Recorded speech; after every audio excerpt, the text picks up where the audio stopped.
My name's Matt James, and I've been gardening now for over 20 years. But let me tell you, there is nothing more exciting, nothing more rewarding in the gardening world than growing your own fruit and vegetables. To some, growing a tomato or a turnip seems, well, really difficult. But it's not. It's a doddle. Anyone can do it. It's amazing, really. You put in hardly any effort and you get so much more back. Succulent, lip-smackingly tasty produce nurtured by you and your family. Because let's be honest, food that you've cherished, foods that you've grown, always tastes better. You don't even need a big garden to grow your own. If you've got a balcony, roof terrace or shady basement, there is fruit and veg you can try and win with. Even with just a single window box. Just imagine picking fistfuls of herbs like thyme, spicy basil or coriander to use in your cooking, all from a garden that's, well, no bigger than a shoebox. Eating produce from your own garden is also incredibly healthy. Fresh fruit and vegetables contain all manner of antioxidants, fibre, vitamins and minerals. Plus, don't overlook the benefits of the great physical workout you get either. So much better than being stuck on a treadmill inside a gloomy gym. And it's not just a healthy body.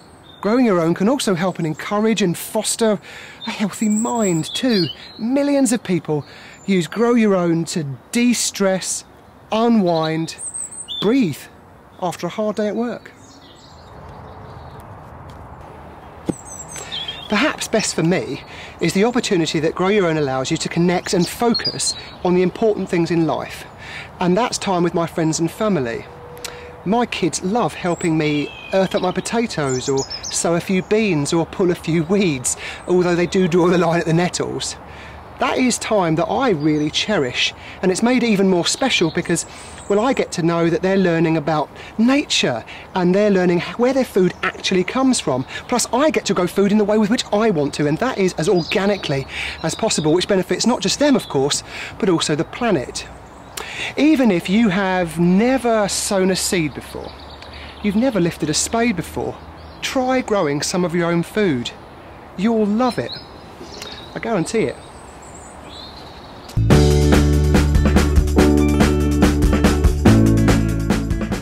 Now, this is going to sound a bit silly, but if you're just starting out, always grow the fruit and vegetables that you actually like to eat. It's pointless growing row upon row of leeks if you don't like leeks. There are lots of easy to grow fruit and vegetables to try, and a few unexpected ones too. For the complete beginner, try salads, spring onions, parsley, radishes, spinach, numerous herbs, and for me, well, beetroot, it virtually grows itself. Top of the crops and perfect for pots has to be the humble tomato, and there are so many different types of tomato that you can buy, from small little cherry tomatoes to big old beefsteaks. And with such a big choice on offer, there's no need to taste a watery, tasteless tomato again. Herbs are pretty straightforward to grow.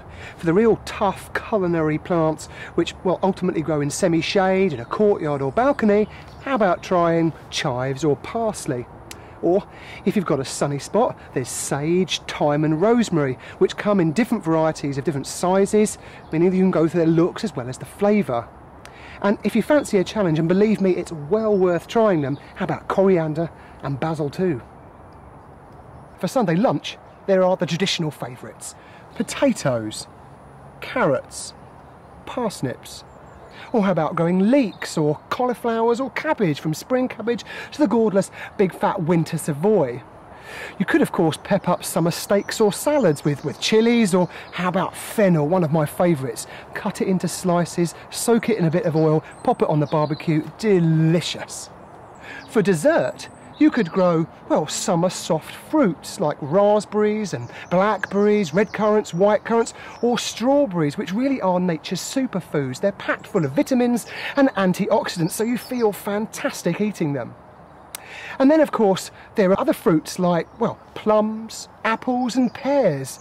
Now, you may think that by growing an apple or a pear tree means that you'll have to wait years to get a crop. Not so. You can buy trees in different shapes and sizes, which mean you pop it in your garden, a year later, you're eating your own food. Absolutely fantastic. Once you've started, there is no stopping you.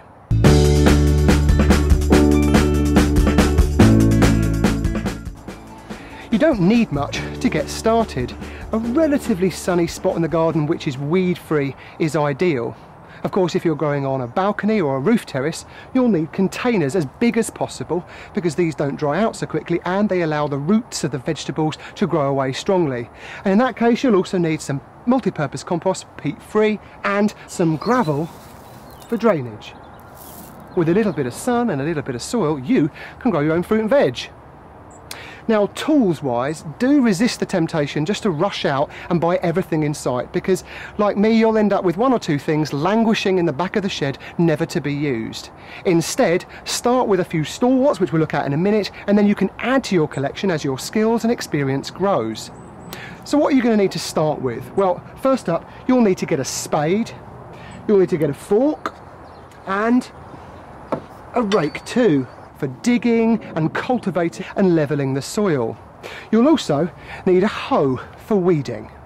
And then a trusty trowel really is essential because you'll need this for planting and harvesting. And also for harvesting, you'll need a good pair of secateurs too. And because all fruit and vegetables need lots of water for big, bountiful harvests, no matter the size of garden, you'll need a watering can of a good size. And because water is a precious commodity these days, I'd really think about getting a water butt too.